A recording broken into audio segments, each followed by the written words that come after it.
Welcome back, and we will continue the lecture series by Ramadevi. Thank you for this. Okay, so just to take you on a continuous path from yesterday to today, I thought let me just briefly tell you what we were doing in lecture 1, lecture 2 and lecture 3. So in lecture 1,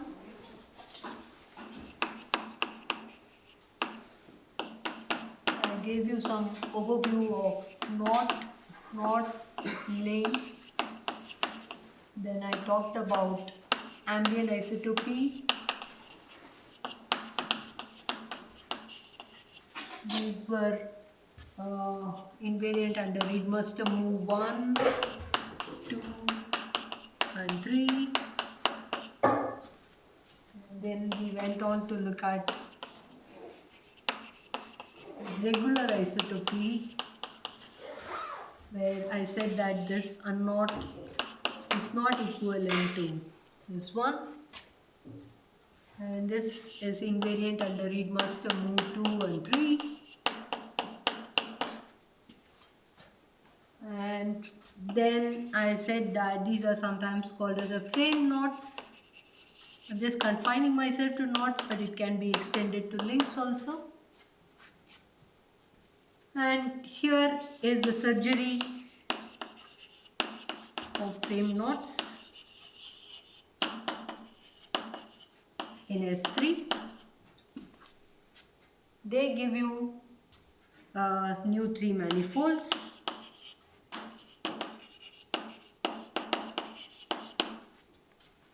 And these new three manifolds which I construct from knots or links should be such that if they are related by Kirby move 1 or Kirby move 2, you get the same three manifold.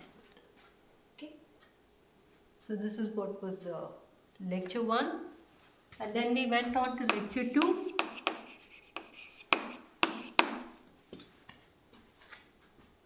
Where we tried to construct the skin relation, or we reviewed Jones' skin relation, right? And then we also said that we will follow on these ambient isotopy invariants, I called it as V of K, and regular isotopy invariants, I called it as P of K, right? And three-manifold invariants, I called it as F, which is obtained by some kind of homeomorphic mapping on the boundaries. I didn't say specifically anything, but they will depend on the regular isotopy invariants, and I didn't tell you about the summation. We'll get into this in these two lectures. Okay. And then there was a normalization where usually Jones takes the unknot to be 1, but we will go and do the Vn of unknot to be q bar half plus q bar minus half, right? And then this leads us to look at the connected sum of pieces. So the connected sum of pieces in this normalization would have given you V of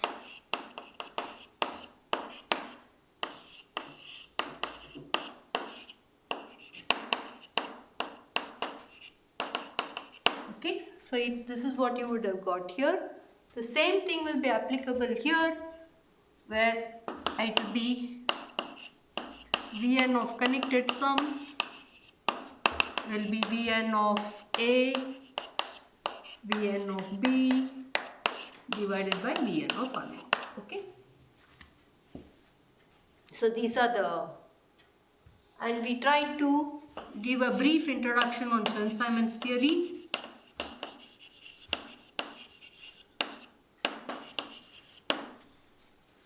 Where I said that the observables are given by Wilson loop operators, and we could have a gauge group. They could be, we took specifically SU2, and we took a representation put on the knots as a fundamental representation. And these expectation values are what should be the Jones polynomial. Okay. To be very precise, it's the normalized version of the Jones polynomial. See? And then in the lecture 3,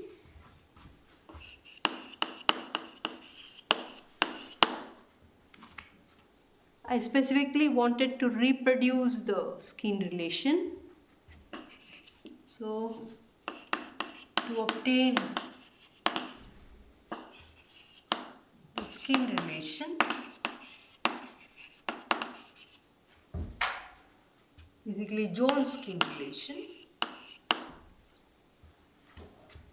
we use two ingredients.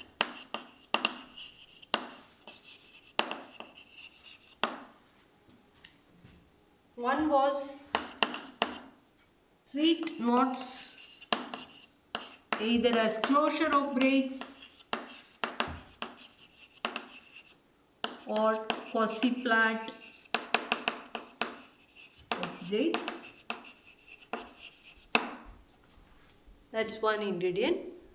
The second ingredient is take the knot in S3, some complicated knot. You slice it. This is equivalent to slicing into two oppositely oriented boundaries, and they will have some number of punctures. It could be 2, it could be 4, it could be many. Okay, so I tried to give you some flavor of going up to no punctures, 2 punctures and 4 punctures in the last lecture. And then the formal Chern-Simons way of evaluating this can be related to a state psi, and the state psi belongs to correlators. Okay, so they belong to correlators on this theory which is going to be on S2. Okay, on S2. So the theory is correlators of a CFT with current algebra symmetry or affine D-group symmetry. Okay, on S2 with so many punctures. Okay, so let me say on S2 with punctures. So this is what was the theme. Using this and using the fact that dimension of such a Hilbert space or this vector space to be given by S2 with so many number of punctures, they depend on them, and I tried to give you a result that if it is 0 punctures, the dimension is 1, right? So for S2 with 0 puncture, the dimension is 1. If it is 2 punctures, then it will depend on the representation put on these punctures. They have to be conjugate of each other, otherwise it will be 0. And then dimension of H of S2 with 4 punctures is what we try to look at, especially when we put fundamental representations on the strand. Okay, here we don't need to worry about the representation, it could be anything. But if we put fundamental, then we argued that a representation fundamental times fundamental will give you 2 states. And if you had put, let's say, the next higher representation which is spin 1, then what will be the possibilities? Someone?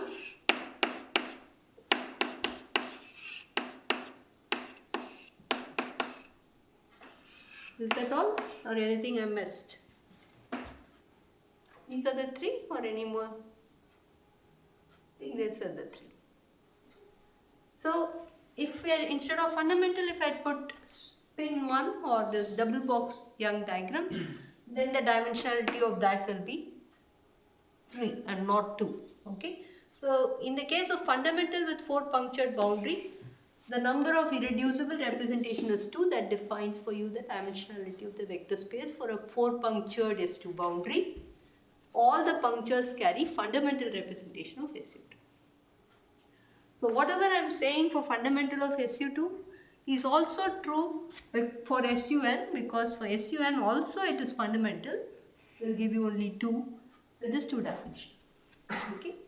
The only thing is that rank is different and you need to write the skin relation using the property, as I said, that a linear combination of 3 states should be 0, and I tried to show you the method by which you can write the braiding eigenvalues and correct it, right? Incidentally, the 2 types of correction which we have to do when you use Chern-Simons braiding eigenvalues, the lambda 1 and lambda 2, they have to be in standard framing. Okay, and this is what we call here as lambda 1 in vertical framing. Okay,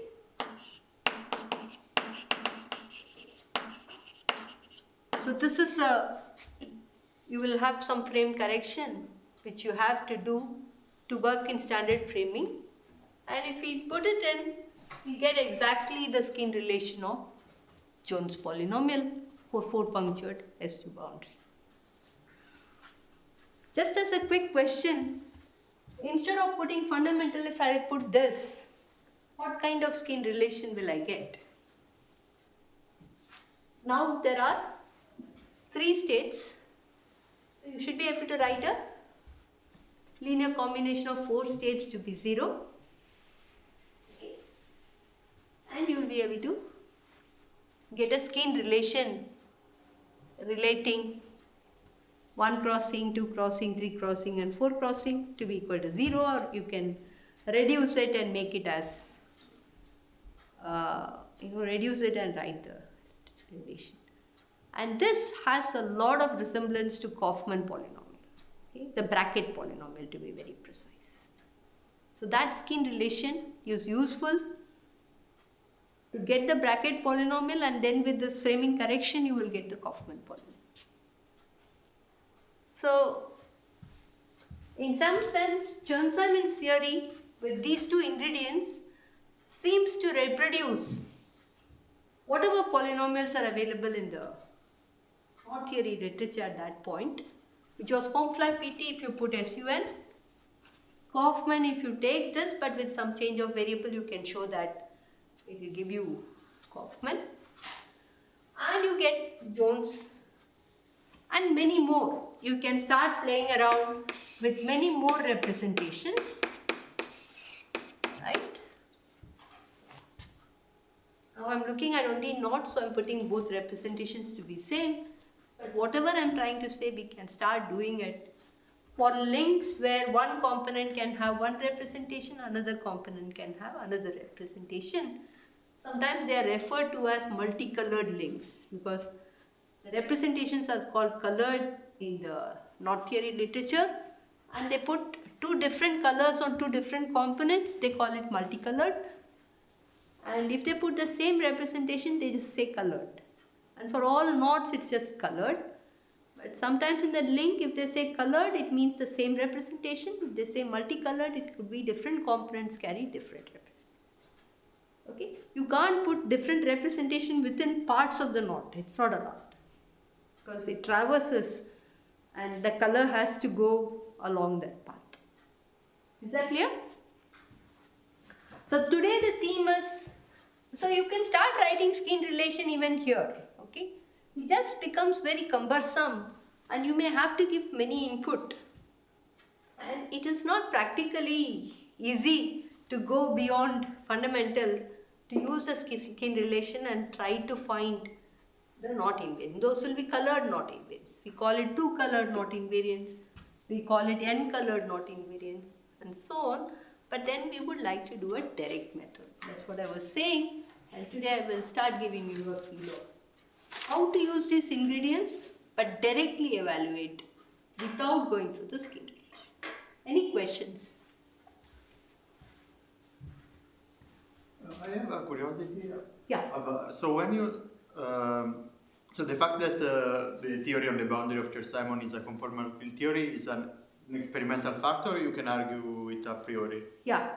No. So the thing is, Witten had given a lot of various ways in which to see that the space of flat connection can be accounted, which is finite dimensional, can be accounted by looking at the space of correlators on the boundary. Okay. Okay. So for us, for the working principle, I'm not going into the proof of that. Okay, but it's something that you have to prove. You cannot, you don't expect it's something special from Chern-Simons. It is special from Chern-Simons to the boundary, and that has been done very systematically. Right now, for the working knowledge of how to get the knot invariance, this postulate is enough for us. Yes, Yeah. sure. It was more a curiosity than. Yeah. Thank you. Yeah. So take this as a postulate, and if it is oppositely oriented boundary, then such a state we will write it as. So this is what we will use.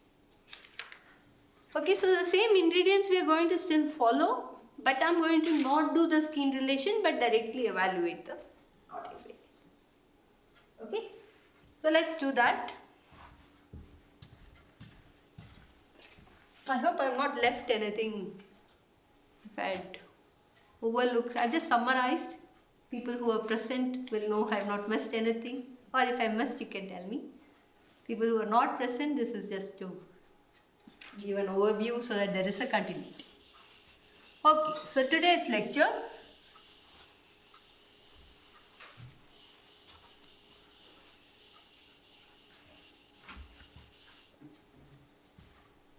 So I'm going to confine myself to trefoil just for convenience, and then you will start seeing a little more complexity by going to figure 8 what things are happening, and you will know how the direct evaluation is very systematic.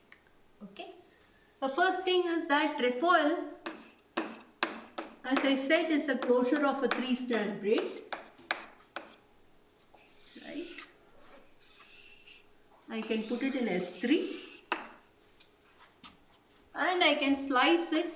Let's say, let me do a simple slicing at this point. Okay. So what are the two states? This is equivalent to gluing. Let me even use a shorthand notation here. It's a braid word. Okay.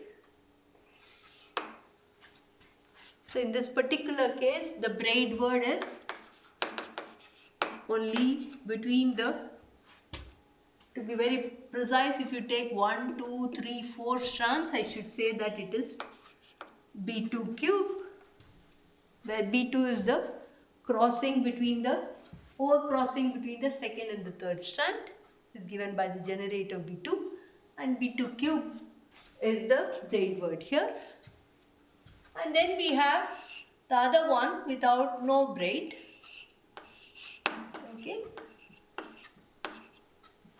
Fine. So if I write a state for this as psi 0 to keep track that there is no crossing, then this state I could write it as psi 3 as braid operator 3 times operating on psi 0. So these are dual to each other. Fine. And then the invariant expectation value of, in fact, whatever I'm doing here, I could do it on any representation. So I can take fundamental, I can take double box, or any mixed representation. For the SU2, it's always horizontal. So let's take any representation of SU2 on a trefoil. Okay. Formally it is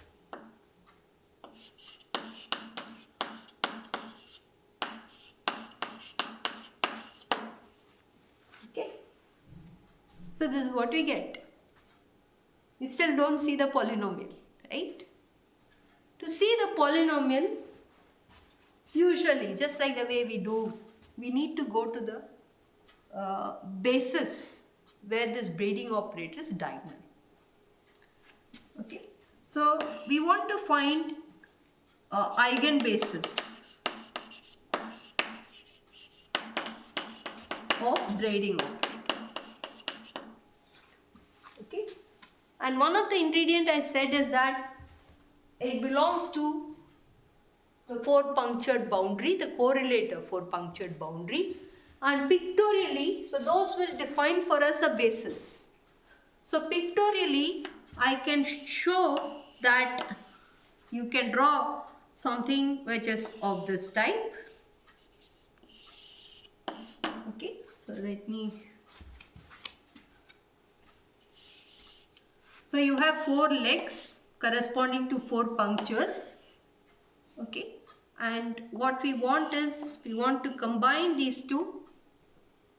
So if this is fundamental and fundamental, this representation, which I will call it as S, let it take value either this or this. Okay, and this last 2 punctures can join with this. So this is what? This is fundamental, and these 2 will also join. Okay, and the way to see it is that ultimately it should be a singlet. Okay, the 4-point correlator with all these tensor products, when you take, it should be a singlet. And for the SU2 case, you can see that this with one of them can give you a singlet. Okay, so this is a way to view this, and this is what we call it as a diagrammatically what we call as, it's a 2-dimensional vector space with the basis S equal to 0. S equal to 0 is synonymous to, let's say, double box, and S equal to 1. Okay, you can define to start with. So it is a 2-dimensional vector space. So I can take this to be the basis of the braiding operator, which braids the 2nd strand and the 3rd strand, or the punctures on the boundary. 2nd puncture and 3rd puncture gets exchanged under the B2 operation. Is that clear? Because this diagram, whatever happens in the bulk is actually an exchange between the punctures on the boundary. When I do the crossing, if it is overcrossing, you should view it as a clockwise exchange. If it is an undercrossing, you should view it as an anti-clockwise exchange. But it's still an exchange between the punctures. And then this braiding operator acts on this. Okay. If you put 2 different representation, then these 2 legs will also get exchanged. Okay. That also you should keep track of. So let me do that very clearly here. That this will give you a state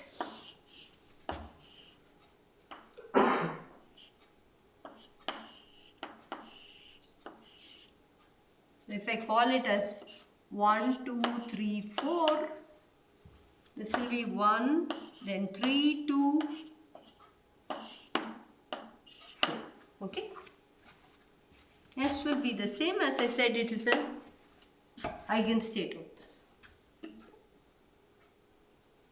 So this just to keep track of which punctures are getting.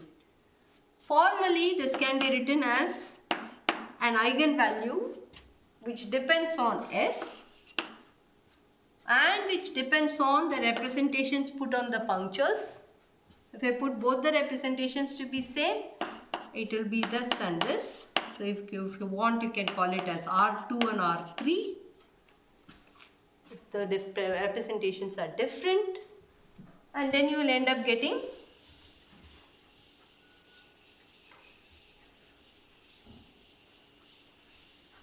a state which is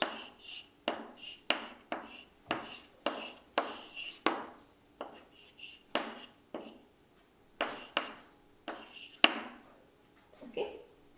This is the explicit way of writing how the B2 operation on this state will give you an eigenvalue times this, which is the same representation, then it's an eigenstate.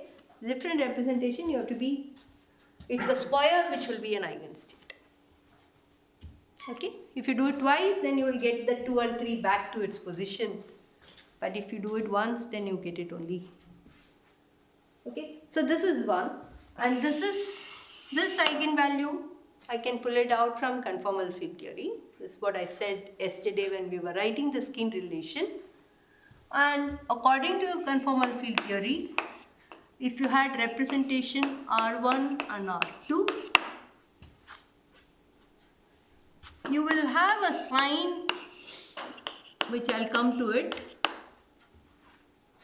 and then you will depend on the representation on the leg which is involved, okay, minus C RS or S divided by 2. Okay, so this will be the eigenvalue, and this is just a plus or minus sign. Okay, looks so neat. When we do SU2, it's very, very simple. Okay, we know that if we give a sign positive to this, it alternates. So we give positive sign to this and then negative sign to this. Here when I go, I give positive sign to this, negative sign to this, positive sign to this. So in some sense, it's like, how many times it is antisymmetrically or symmetrically placed. So we get beautifully the sign. When we start doing for SUN, there are more subtleties. For SUN, you can start looking at representations of these types. Okay, if you start doing these representation, of course, Liard, and you can also find what are the irreps. There are some representations like 3, 2, 1. This appears twice. Okay, they appear twice besides the other representations. I'm not writing all of them, but you can write it out and you see that some representation occurs twice.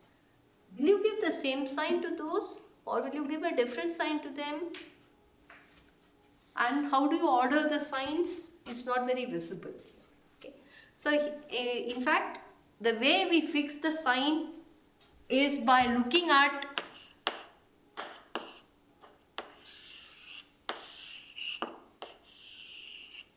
if you take this closure of a 2-strand braid with only one crossing and you want ambient isotopy invariant, what is this diagram? It is same as unknot,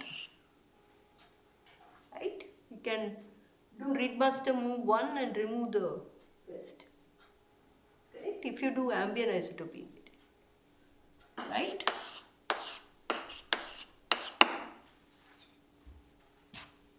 We use these properties. We use these properties to actually fix what are those signs. Okay? Otherwise, we don't have any other way in which we can fix it. But it is still plus or minus 1 sign, which can be systematized for SU to any representation beautifully because they are all symmetric. But if you go beyond symmetric, which is what happens in SUN, that is the biggest puzzle. We can't write a closed form of how the sign should be. Just like that. You have to use equivalence of these invariants and fix it. In fact, this equivalence of this invariance will also fix for you the standard framing eigenvalues. Okay?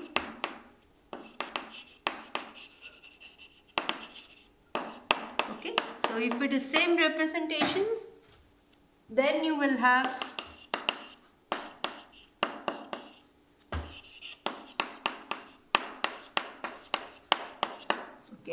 so this is something which will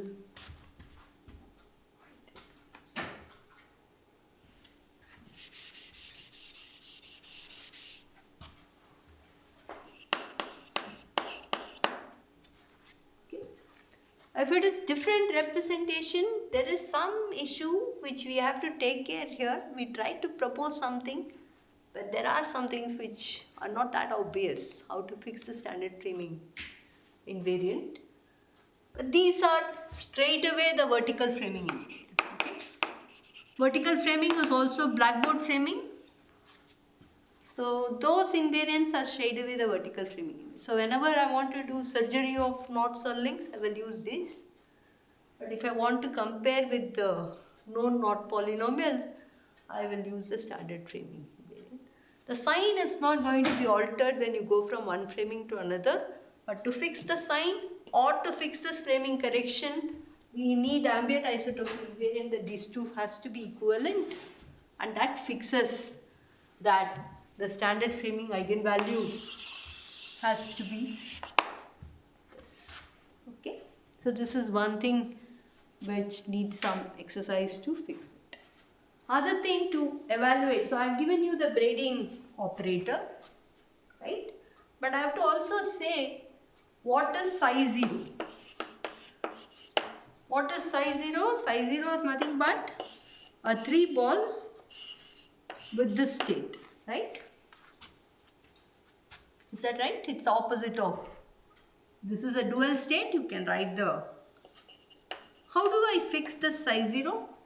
If these are the basis state, technically psi 0 should be a linear combination of S, right, with some CS, right, because it belongs to that vector space, two-dimensional vector space. I should be able to write a linear combination of that vector space. Now, how do I fix the CS?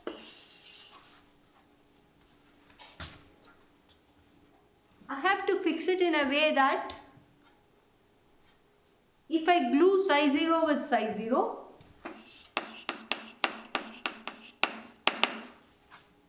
what do I have to get? Let's glue it.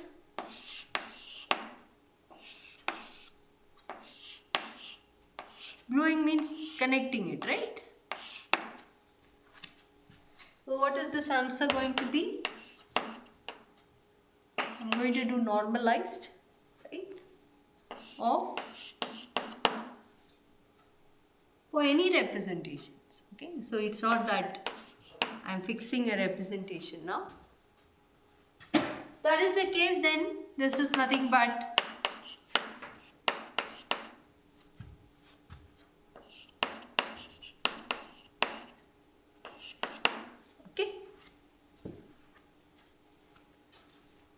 it's actually many of these things, by using topological equivalence of knots, we can actually infer a lot of things from here. Okay, so it's very systematic, and we can start inferring what should be CS.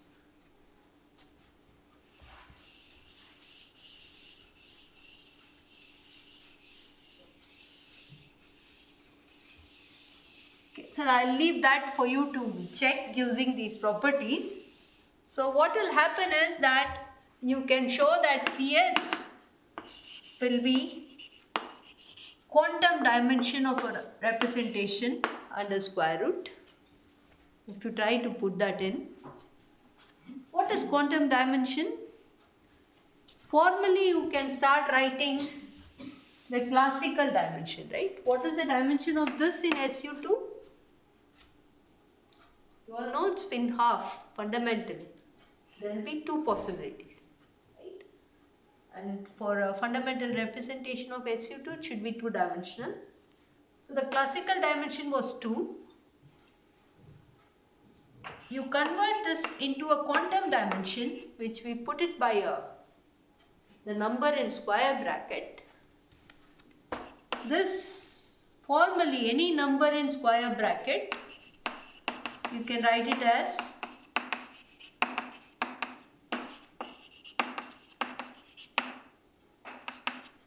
so this is what we call it as a quantum number. Why a quantum number? Just like we all study classical physics and quantum physics. If you write Q equal to e to the h cross and take h cross tending to 0 limit, what will you get? You can check it out. get some sign or sign n. If you put it as IH cross, you'll get sine. If you put it as, then you'll get the hyperbolic, sine hyperbolic. And if you take the limit h cross tending to 0, you'll end up getting the number n. Okay. So in some sense, the Q number to classical number is like there is a huge machinery of doing calculus, integration, differentiation. It's called Q calculus. It's like really very beautiful that. In fact, when I take the dimension 2 and dimension 2, right? If I take 2 into 2, you end up getting 3 plus 1, right? You all know this, right? So the Q number also satisfies that property. Q number 1 is same as 1. It's not magic, it happens. Nature seems to be so beautiful. Okay. Ordinary number multiplication you understand. Why should Q number tensor product also satisfy the irreducible representation dimensions to be of this type can be checked. Okay. So many of these Q numbers can be worked out either knowing the highest roots, positive roots, the longest root and so on. So let me not digress there, but formally if you want to write dimension Q of a representation, product over all positive roots, you have an alpha dotted with I think rho plus lambda. Lambda is the weight of this representation divided by alpha dot rho is my memory, but each one has to be a Q number. Okay, I may be wrong in the definition, but it can be. This is a yeah, that's correct. There is also an alternate way in which it can be written using the modular transformation matrix, which is this lambda is the highest weight corresponding to R. Okay, so let me keep track of this. You can also write it as S0R by S0. Okay, there are various ways in which the Q dimension can be found. The simplest one I like very much is the Hooke's formula is what we use to find the dimensions of any diagram given to you. If suppose I give you this diagram and say it belongs to SUN, then the Hooke's formula will tell you that you put n plus 1 and n minus 1, and you would have got the dimension, and then you have a hook which is this way, right? If you have learned this, put the hook on all of them. So you would write n plus 1, n minus 1 divided by hook is 1, hook is 1 for this and 3 for that, right? And now you can replace all these numbers by a Q number. Okay, and this will match with this formula. This is a shortcut.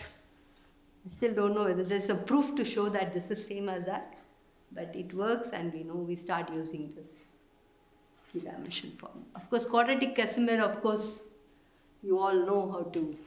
Given a Young diagram, there is also a formula for that.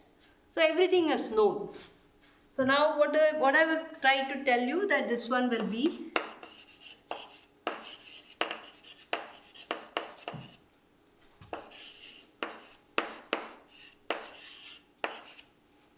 okay.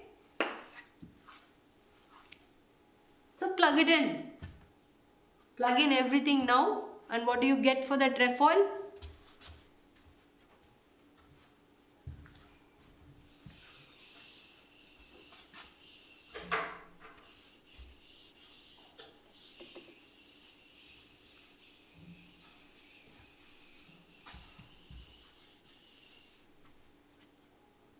So V of trefoil, let's do it for fundamental, normalized one. will be summation over S, which is this, right? And dimension Q of our S, because when you take the inner product, you will get a CES squared, right? Is that right? And lambda S, we have to take standard framing, correct? With representation fundamental, positive braiding, so it is plus 3 braiding we have done.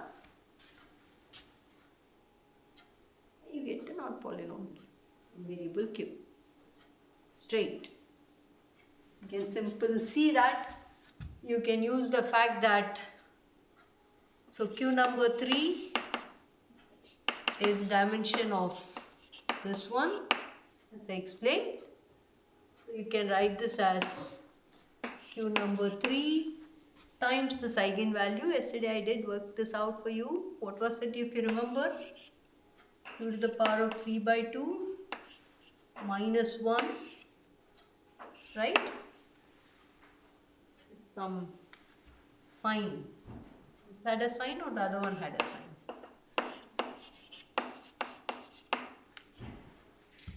This had a sign, I think. That's it. Did I miss out anything? Q number 3, explicitly if you write Q 3 by 2 minus Q minus 3 by 2, this will be Q plus Q inverse plus 1. Is that right? So plug this in and see whether you get the Jones polynomial times an unknot. Jones polynomial for trefoil times an unknot, because these are all normalized ones. I'll leave it to you to check this.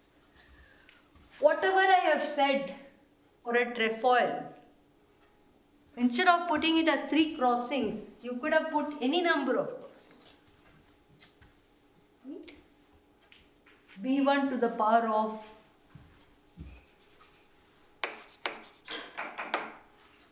odd will give you knots, even will give you links, but with same representations.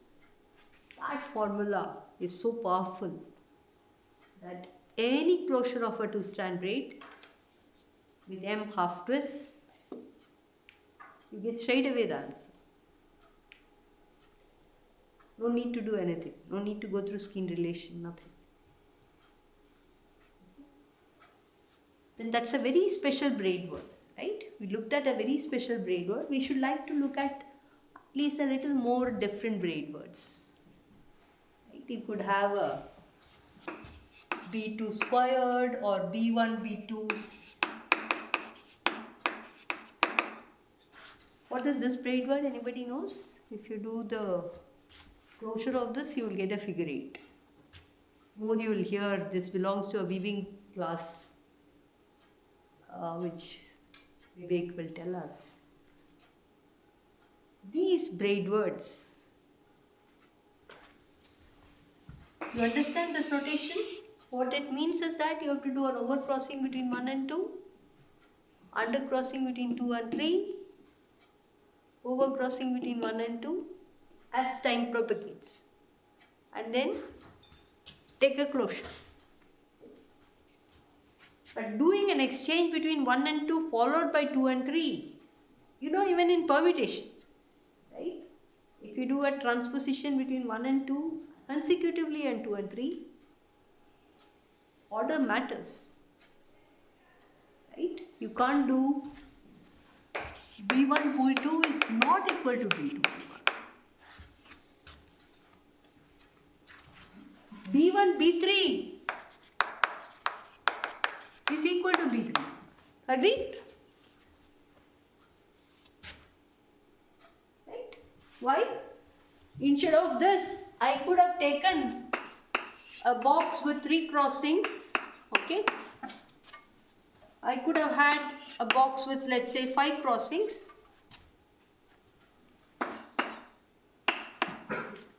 And then done the closure. Identify this with this, this with this, this with this. Right? I can do that. It's basically going to involve a disjoint piece. You see the disjoint piece. And you can write the braiding eigenvalues in which basis. You can start writing how many punctures are there. If I close it, there will be another 4 more punctures. There will be 8 punctures.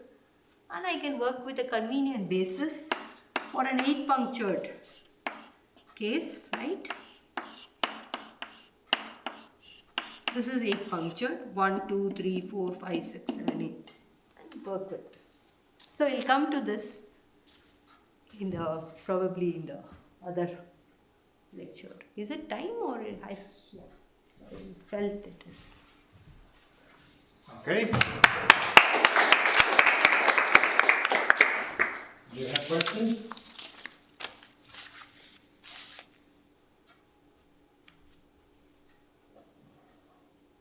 Okay, so let's thank Rama again and Thank you. head for lunch.